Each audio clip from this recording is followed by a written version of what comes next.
Hello guys, welcome back. Analyzing data can be a challenging task. Have you ever wanted to do data analysis, plot some visuals and train machine learning model but don't know where to start from? Then ChatGPT can help you do exactly that with clear information so you know what you are doing in each steps. In this video, first we will load the data using the Python package called pandas, and we will do some EDA, exploratory data analysis. After that, we will train and test a machine learning model. In this case, we will be using logistic regression, and at the end we will also see how the model performs. Okay, so now let's write some code. On the left side, you see the Google Colab, where we will be writing the code. And on the right side, you will see the ChatGPT UI. By the way, if you are new to ChatGPT, I have created one video earlier which explains all the details, so you can watch that.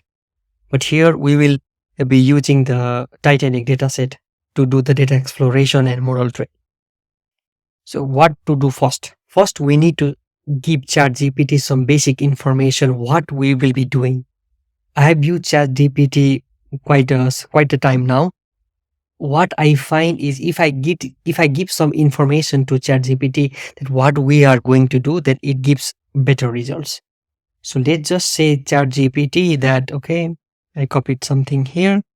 Okay, hello, we will be doing EDA, plot some visualizations, and train and test the machine learning models. So we give some basic information to the ChatGPT. So it said, okay, great. So I'm here to help, some kind of thing. So it gives better results according to my understanding till now how I use the ChatGPT.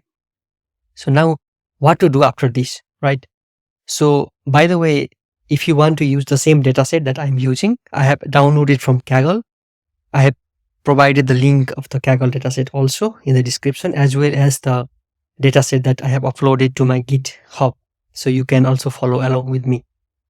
So now let's give the ChatGPT what data we will be using, right? So let's say that, but before that, let's make some kind of personalized for ChatGPT. Let's say that we will be running the code in Jupyter notebook. So provide the code snippet step by step, not in one code block. So if we give this, it gives us code snippet step by step. So we can copy and paste in the Jupyter notebook or Google Colab in our case now. And also don't use the print statement, because in notebooks, we don't want the print statement. We just want to display in a data frame, right? So then don't use the print statement. So this is what the information I want to keep before. And then what we can do is we can give the data we will be using is from the following URL and give the df name dataset. Let's provide the information to ChatGPT. And okay, it says sure. Here is the code you will be using. You can use to load the Titanic dataset. So yeah, of course, we are using the Titanic dataset. And it's creating a variable here, importing the pandas library before. And now I ask it to provide the code snippet step by step. So let's see if it provides us. So the first one, it says, okay, we can load the data. So let's copy this, Control V. And by the way, if you want to run the cell, you can type Shift, Enter. It will run that one for us.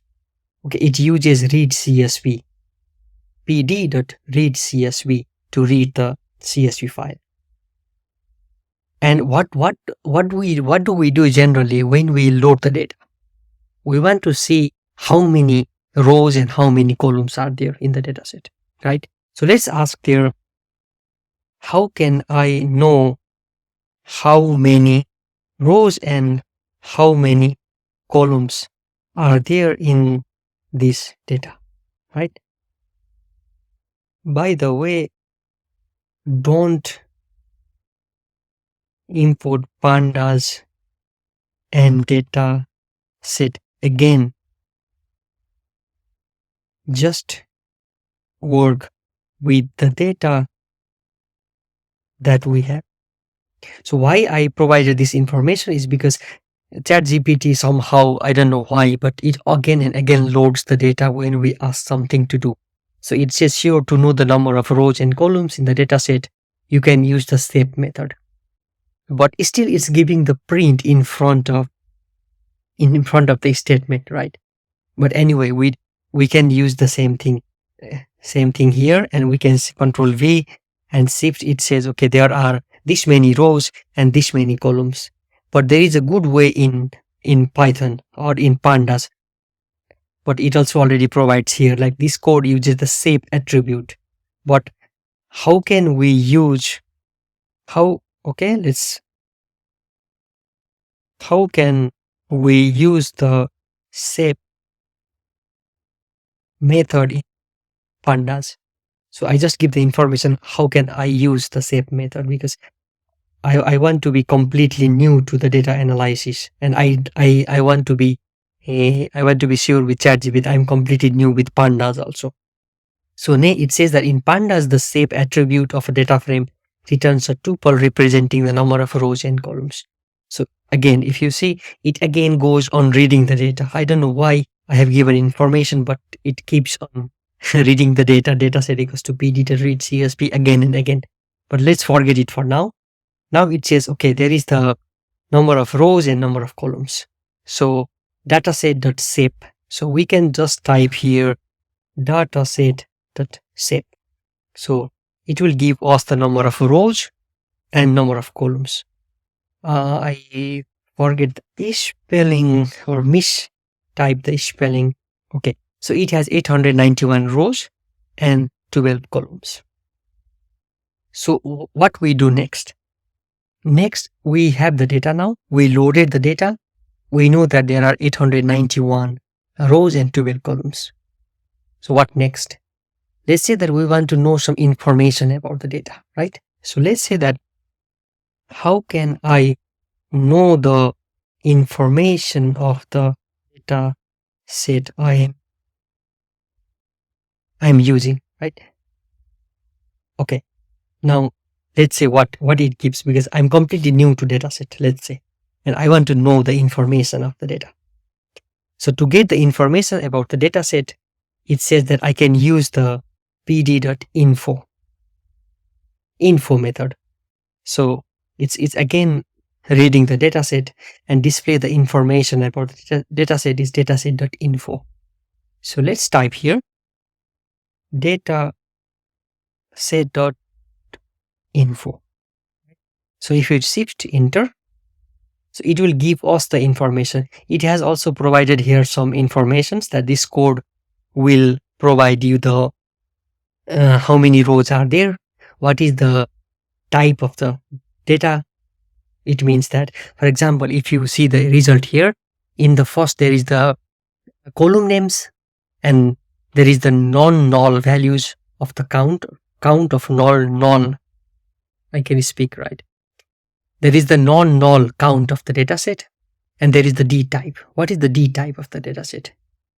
Generally, in data can be integer, float, string, which is also object in this case. So it gives the information of those data with the dataset.info method. But now we have this data, right? So we know the shape also, but let's look into the data. So let's ask ChatGPT, how can I print the first 5 rows of data? Please don't import pandas and load the dataset each time I ask some question.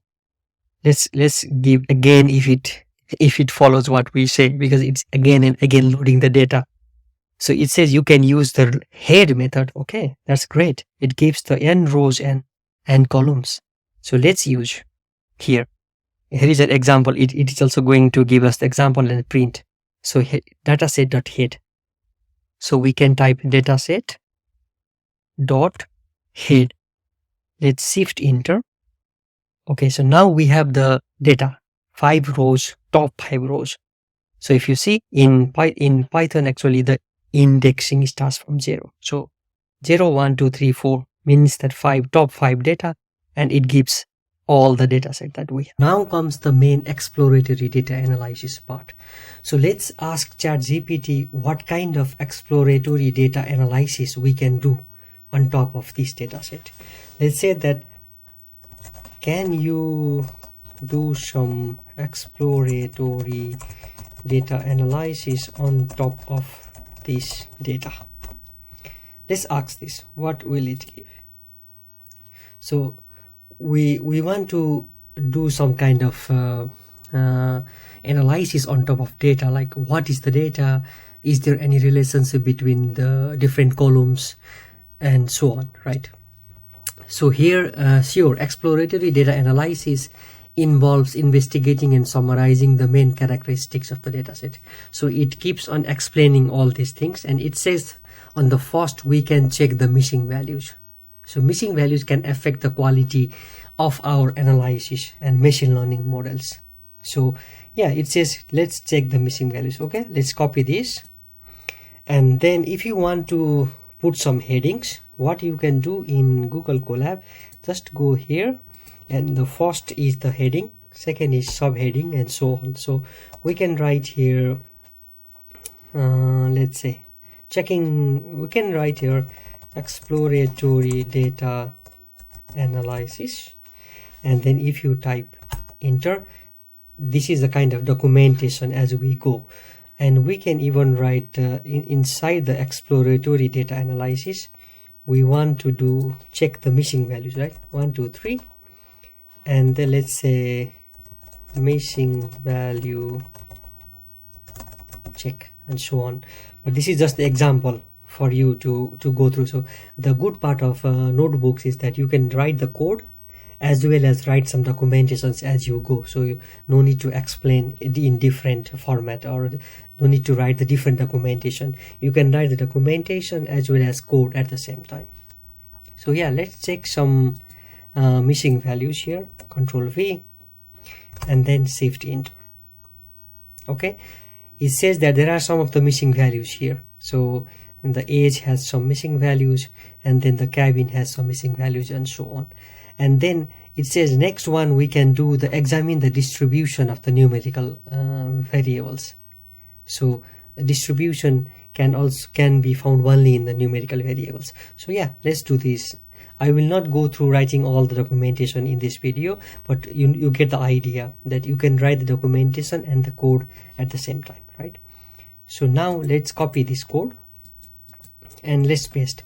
By the way, I don't want this print statement in front of this, so I will just type it. Let's say dataset dot describe. So if I do this, then it will give us the count, mean, standard deviation, mean, max, and all those things, right, from the dataset. So this is how you can go into depth of the dataset. Okay, how many counts are there of the data? For example, let's say what is the mean age of the passengers. So here you can go to the mean and the age, and it's 29.69. So the mean age of the passengers in that Titanic ship was 29.6. So you can do more exploration. And now it says next one is visualize the distribution of the numerical columns. Okay, let's copy this, and then let's go here, let's paste and run. So now it gives the visualization of the distribution of the age here. So if you see the age, as we say before, here that is the age is 29, so around 30, right? So we can also see from here that the average age is around 30. So this is how you can do the explanation. And the one good part of ChatGPT, what I found interesting, is that it doesn't just provide you the code, but it gives the explanation also. So here it says to visualize the distribution of numerical features, you can do this and this, right? And then next one is says visualizing the relationship between the two variables, right? You want to know if one of the column has some relationship with another column, right? So it says that age and fare. Let's say if there is some relationship between the age and the fare. Let's copy this, and then let's paste in the Google Colab, shift enter to run the cell, and now you see that the fare is as it increase up, and the age is in the X column and fare is in the Y column. So you can see what age of the people had paid what fare and so on. So if you see around 30 to 40 age group of the people has spent like more, like 500 euro, I think it's euro or dollar something, so of the fare. So you can see like what age group has what fare and so on. So yeah, this is some of the EDA part that ChatGPT shows us. But what if we want to find some more things? For example, let's say we want to I'm looking here because I have written something here. Okay, let's say that what's the distribution of the target column, right?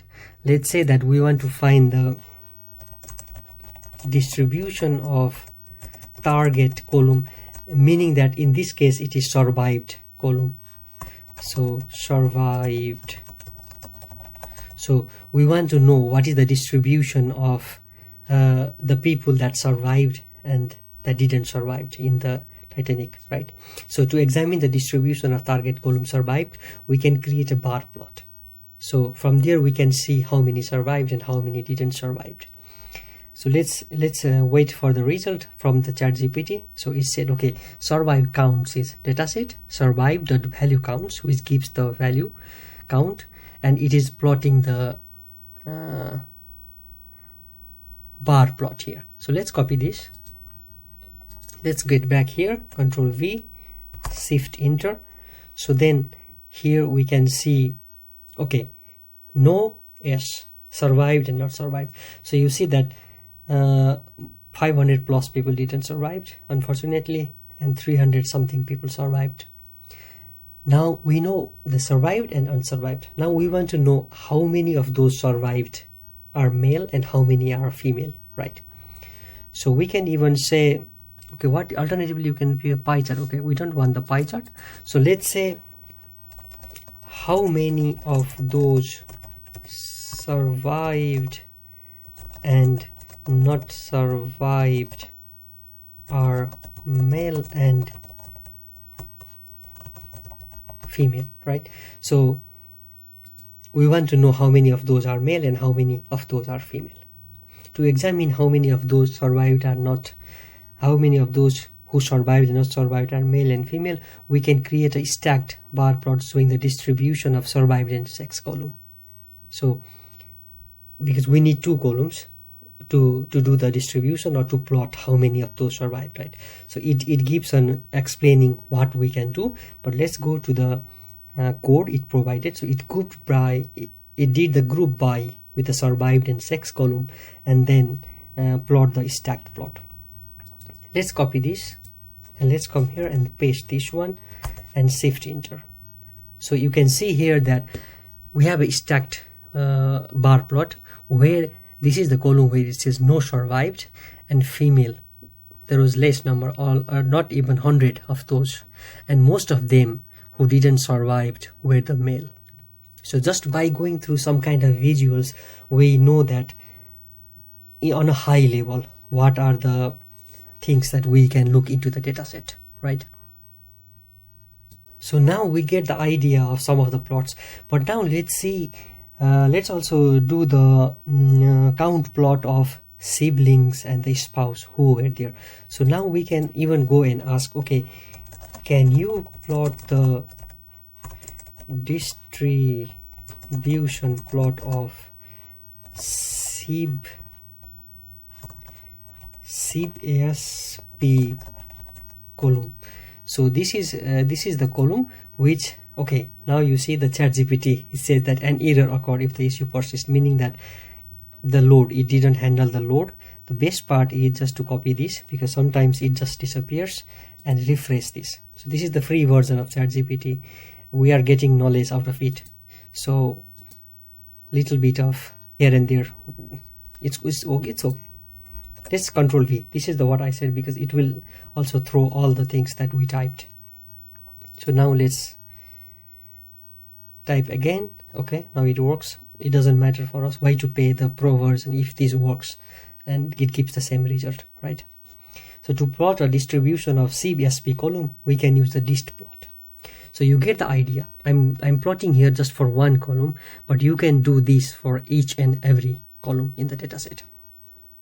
So here it gives the seaborn. Okay, let's copy this code and then let's paste it here and then run this.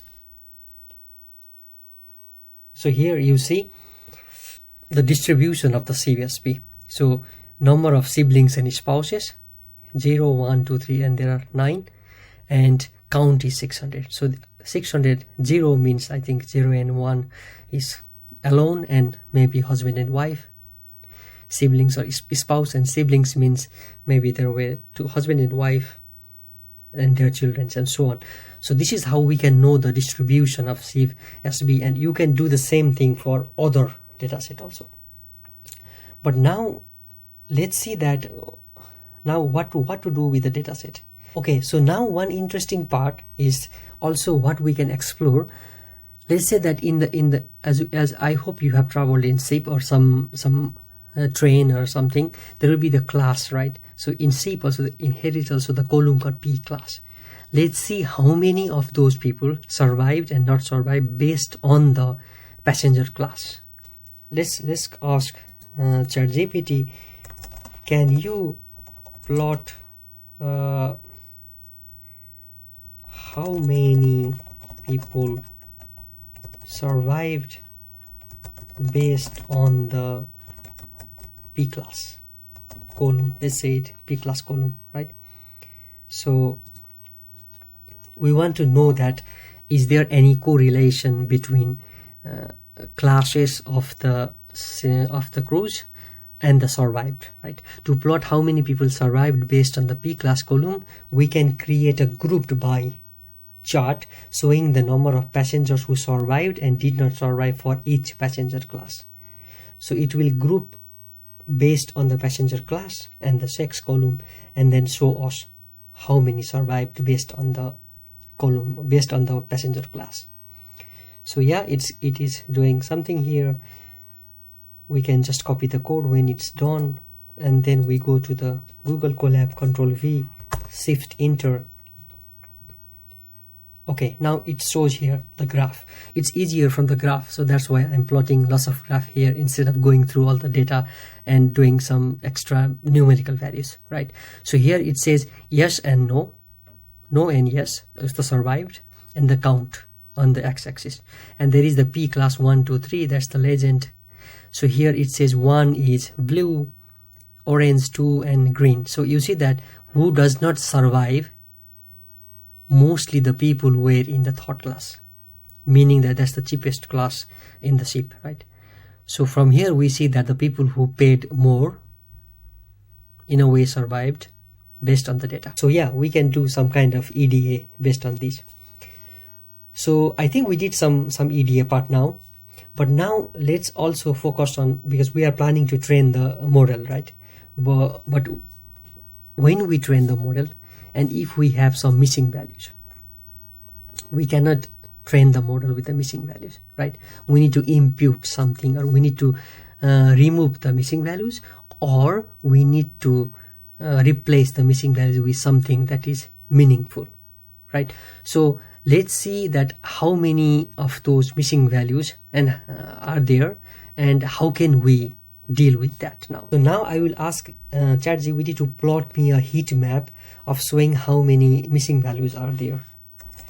Can you plot a heat map showing the missing values? So that we know which columns has what kind of or how many missing values from the visual itself. So then after this, what we will do is we will impute the missing values with the average, in this case meaning the mean.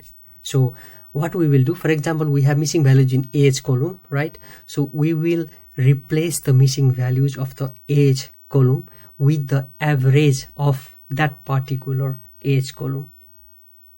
So that is one way to do this. Let's first look the heat map, how it shows. Control V, shift. So here you can see the passenger ID and all these columns in the x-axis, and it shows the missing values. So we can see that the cabin has lots of missing values, you can see here, and the age also has some missing values, of course. So how to deal with this? Let's see, by the way, let's see one good thing. Is there any relationship? But we already see the relationship right here. The passenger class 1 and 2 and 3 has the different number of people that survived and not survived. But if we impute with the overall age, then the data, there might be some bias in the data. So what we can do is we can impute the missing values for those classes with the average age of those classes. I hope you understand what I mean. For example, if we want to impute the missing values of P1 class, then we want to take the age of only those class, take the mean of that, and then replace the missing values with that. Let's ask ChatGPT to do that. Let's say that can you replace the missing values based on the average age of that particular P class column. Create a function to do so. Yeah, let's just ask if it gives the answer or not. Okay, sure, we can replace the missing value in the age based on the average age of that particular P class column. Here is the function. So it's creating a function impute age by P class. So it says P class age and mean, and for class in this, okay, there is the function, right? And it replaces, the function takes a data frame, that's the main part, df, as input, groups the data by P class, and calculates the mean age for each passenger class, and then it fills the missing value with the age. So yeah, let's copy this and Control V. This is the function, right? And then it gives here the code to do that. Let's go here, Control V, and let's dataset the, okay, let's say just dataset, or we can print the missing values part after it does that, right? Control C, Control V. Okay, so now you see it replaces the missing values of the age column based on what we exactly asked it for. Okay, so now we deal the missing values of the age. What about the cabin? But before doing that, what I want to ask ChatGPT is, what are the main columns that can affect the target column, right? Let's just ask it if it gives some answers so that it makes our life easier. So what are the main columns that might have a huge impact on the survived column? Let's say that. Let's see what it gives, so that what to do with the data, it depends upon that, because I think that the cabin column does not have that much of the impact while training the model, so we can completely drop that column instead. That's why I want to ask ChatGPT if that column is actually useful for us. So here it says, based on our exploratory data analysis, it appears that the main columns that might have a significant impact on the survived are P class, sex, age, SIB, SP, and parts. Passengers with one or more two family members aboard were more likely to survive than those who were alone or had more than two family members aboard. So yeah, and also it says something here. These columns seem to have a strong correlation with the survived column. So here I'm referring to this one. And then, however, it's worth noting that there may be other factors that we have not explored that could also have a significant impact on survival, such as the embarked column or the fare column. Further analysis and modeling would be needed to determine. So it's up to us. but I think the cabin here, it is not mentioning anything about the cabin, right? So I think it's okay to remove the cabin column now. So we can remove the cabin column. So how can we remove that? Because we want to be completely new to these things, right? So how can I remove the cabin column from the dataset? So let's ask ChatGPT what it says. So to remove the cabin column from the data frame, we can use the drop method of pandas. So yeah, let's do this. Let's copy this. Let's paste here. I didn't copy the right one. Let's copy this. Let's go here, Control V, Shift Enter. So now let's do,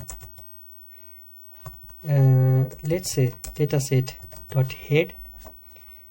It should remove the cabin column. So here is the passenger ID, survived, P class, and all these things. But now we don't have the cabin column here. So this is how you can remove the data column from the dataset. By the way, now we deal with the missing values. What do you think we have to do next? Because we are training a machine learning model, and machines talk about numbers, right? But here we also have the categorical columns in the dataset. So how to deal with the categorical columns? Let's ask ChatGPT. So what are the categorical columns in our dataset, and how can we deal with it? So let's ask the normal question to ChatGPT. So when this is answering, we can go up in our exploration already, where we had data.info. Where is the data.info? Here we have this object, right? Name, sex, and ticket and fare. They are objects. A fare is not object. Ticket, these are the objects, right? So let's see what ChatGPT thinks about. And I think we don't need ticket to be in our dataset, but let's see what the based on our analysis, the categorical columns in the dataset data frame are sex and embarked. So sex column, and the embarked, of course, object, right? And by the way, this is really good that we are doing some exploratory data analysis. Although there are other columns which are categorical, the ChatGPT is giving us the answer which it thinks that it might affect or it might have influence when we train the model. So it says that, okay, it says that, okay, there is sex and embarked are two categoricals, and how can we deal with this?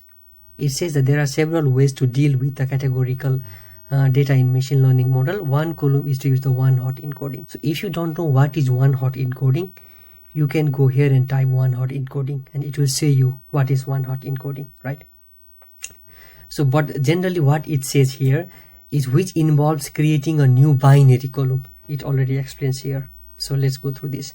Which involves creating a new binary column for each unique category in categorical columns. For example, we would create two new columns for the sex column, one indicating whether a passenger is male and another indicating whether a passenger is female. The values in those columns would be 1 if the corresponding category applies to the passenger and 0 otherwise. So similarly, same thing happens for embarked also. There are 3 of those which are unique. It gives the value 1 and 0 for the others. Let's first copy this. Let's go all the way down and then paste here, and then let's print the dataset. So it will do the one-hot encoding and then print the dataset, right? When we just print the dataset, it gives all the dataset here, but let's see what are the columns it created. So here, if you see, there is sex male, embarked 0, embarked yes. But where is sex female that it says here? That is really interesting point here. And let's go here in the second column, what it's saying. Here we call the get_DOM_image function. This is really important if you are learning machine learning stuffs. Here we call the get_DOM_image function on the dataset data frame, is specifying the names of the categorical columns to encode as a list of strings in the columns argument. The drop first equals to true, which is in the code here. It has used the drop first equals to true. So argument indicates that we want to drop the first column for each categorical feature to avoid the dummy variable trap. The resulting data frame will contain the one hot encoded columns, and we can use the updated data frame for modeling. So let's say I just want to say that what is dummy variable trap. You can go on and ask to ChatGPT what is dummy variable trap, but just a simple example here. Let's say that we have for example here, let's say the example of this sex male and sex female were the one that needs to be created, right? So we have sex male 1, meaning that it already knows that the sex female will be 0, right? So for example here it says sex male is 1, it means that the next one is already 0. So there is no point of including that into the data frame, because in machine learning, the more columns you have, it's harder for the machine to learn from it also. So just use the one which is necessary for the model. So if you want to know more about this is really good topics, and if you want to go to the machine learning part, most of the times you need to do some kind of one-hot encoding or some other techniques. So just go through it and you will know better. Okay, so now we deal with the categorical variables also. So what might be the next part? The important part in machine learning is to just use the data that we need to train the model. So here if we go through the data set, we have passenger ID, we can keep it. Survived, this is the target variable. P class, yeah, we need, but name, do we actually name the name? No, we can drop the name column. And sex, we already converted here. If you see here, we have sex male and female, so we have already did the one-hot encoding part. So what are the things we can remove from this data frame now? We can remove the name, we can remove the ticket. We don't need those. So how can we do that? You can just go ahead and ask, how can I remove multiple columns? Let's say for example what we want to remove, name and not ticket, but what was it, name and ticket from the dataset. It's already shown here. I think it's better to copy than just to go through. Let's Control V, then it will remove both of those. And when we go and say dataset dot head, it will remove those two columns. Now we have passenger ID, survived, P class, age, and all those other remaining things. So now we are shifting towards training the machine learning model. So now let's add some text here which says ML part. So now as we are entering to the machine learning part, let's ask ChatGPT what are the steps I need to take to train a machine learning model, right? Let's ask ChatGPT now how to train the logistic regression model, because now we already did the exploratory data analysis part and now we want to train the model, right? Okay, to train a logistic regression model on the data set, we first need to split the data into training and testing sets. We can use the train test split function of scikit-learn. So scikit-learn is one of the package or library that is used to train the models. There are many models in that library. So here it says that, okay, we need to use the train test split. Here, let's copy first this and run here, and I will explain you what it is drawing here. But it is still explaining itself here. But let's see here. So here what it is doing is first it is importing the train test split method, and here X means dataset the drop survived column. Why is it dropping the survived column? Because that is the target of our data. So we need to remove the target of our data from our training data, right? So x equals to data set dot drop survived, y equals to data set survived.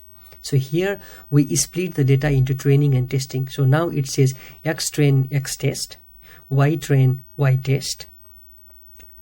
So train test split, it is taking x and y, and it is taking the test data as 0.2, meaning that 20% of the data, and random state is 42, meaning that this is the common practice in machine learning to make the machine learning model. If we run the model again, it will produce the same result. It's the random state. So if you provide some state, it will be the same each time you run the model. So now we did the train test split. So now what next? Next we can create a logistic regression model from scikit-learn and feed it to train the dataset. So now let's copy this, Control V. So here we are taking the model equals to logistic regression.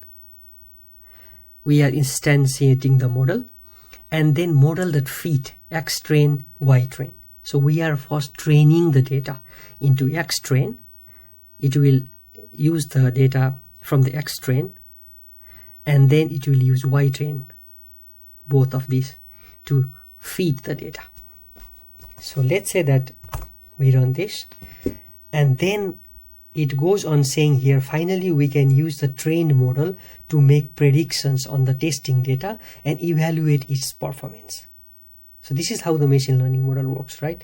So here, okay, there is some error, but it's fine, I think. So the model is already trained.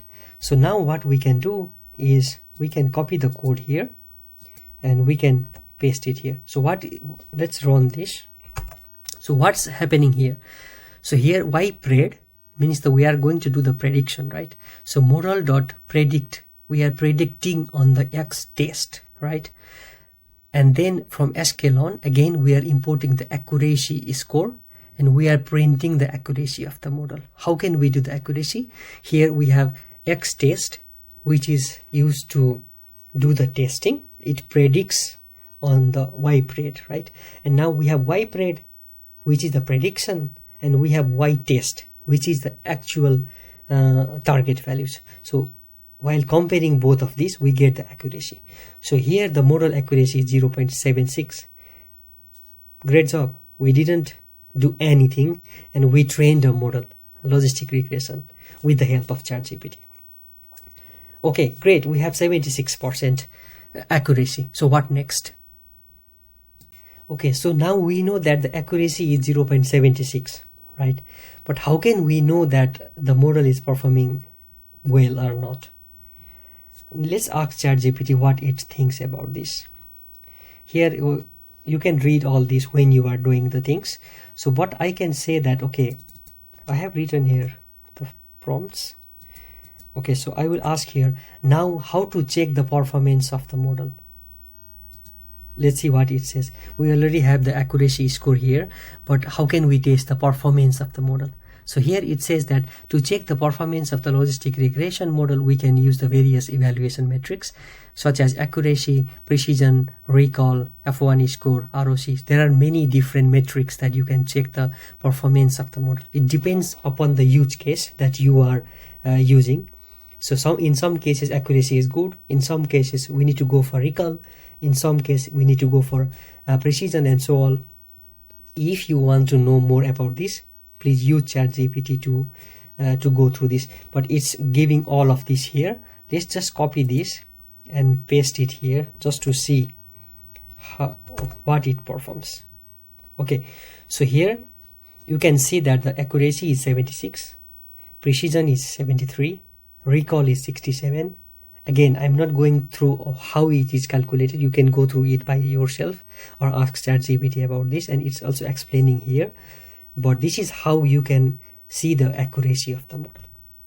But let's see, there is a concept called confusion matrix, which is confusing, by the way. Okay, here. Can you plot the confusion matrix with more visual tabular format and explain it? So I want to know the confusion matrix. Okay, sure, we can plot a confusion matrix using the confusion matrix function from scikit-learn again. So here is the example. So this actually visualizes the performance, or the true positive, false positive, and all these things. There are different things there. I think ChatGPT will explain here itself. We can go through that, or you can go through that, but I will just copy the code, come here, Control V, Shift Enter. So it prints the confusion matrix. So instead of going through this accuracy, precision, all these things, it's quite easier if we see visual, right? So here there is true labels and predicted labels. True labels in the y-axis, predicted label in the x-axis, and this is the confusion matrix, and there are some numbers. So what are these? Here on the right side, ChatGPT is providing us what this is, right? So here it says that the true positive, the model predicted a positive outcome, survived, and it was correct. Here true labels is 1, that means survived, and the predicted label is 1, that is survived, right? So this 50 in our case is the true positive.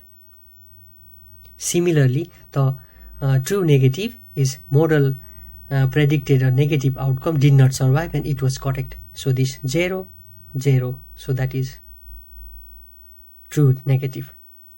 So similarly, false positive and false negative, we can go through this, and the explanations is in the ChatGPT. We can go through here.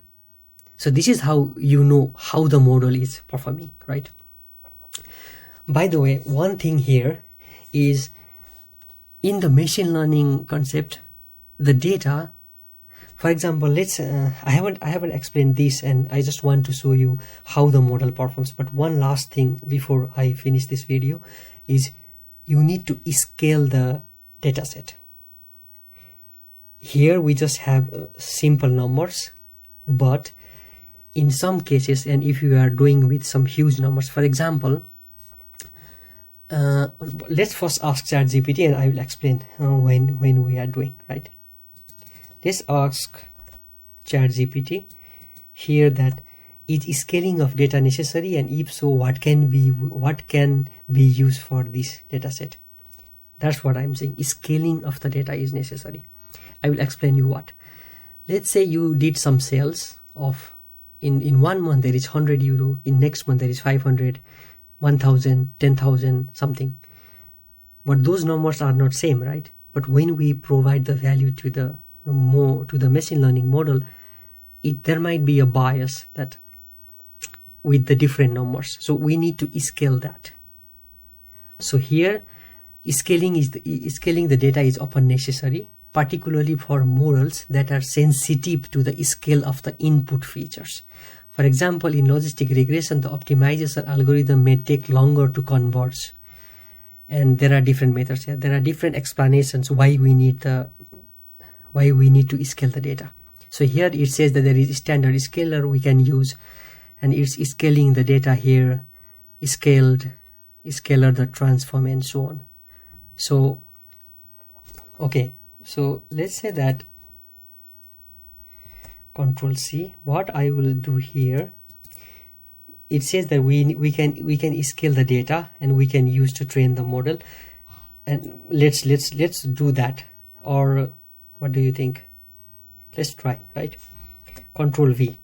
So now we have X train, X test scaled, right? Let's scale the model, scale the data first. What I want to show you is, will there be some model performance, or will the accuracy be better if we train the model? Now we have the data that is scaled, right? Now let's take the model here. Let's train the model now based on this. Control C. So this is doing, the scale is done after the split of the data, right? So now we can do X test, but we need to provide here scaled. So SCALED scaled, and then here also, no, X, we don't need to scale that. Train, Y train. So here we are training the model based on the scaled value. So now we feed the model, Now what we need to do is we need to predict, right? So let's just take the prediction code. Let's go here, paste, and here we need this y test scaled. So here also we need to provide x test. SCALED. Sorry, we don't need scaled here because it's just 0 and 1, so we don't need to do that. So y pred and model we want to do on the scaled one. Let's see the accuracy, if it provides better accuracy. You see, it provides 0.8156. So what was the one that we had? 76. So it increases by almost 5-6%. So always remember that when you train the machine learning model, you need to think different things. So scaling is one of the part, and we are using the standard scaler here. There are many other scaling techniques also we can use, but always think that scaling the model is really good way to train the model. I hope you, we went through many things here, and I want to make this a kind of crash course from all the way from loading the data to training the model with all the EDA part with the help of ChatGPT. Now we are at the end of the video. I hope by now you get the idea of how you can load the data and you do some exploratory data analysis, prepare the data for model training, train, test, split the data for training, do some testing, as well as check how the model performs using different metrics. Like in our case, we use confusion metrics. Do use ChatGPT to learn new stuffs, and let me know in the comment section how you are using ChatGPT in your day-to-day life. Thanks for watching, and see you in the next video. Bye bye.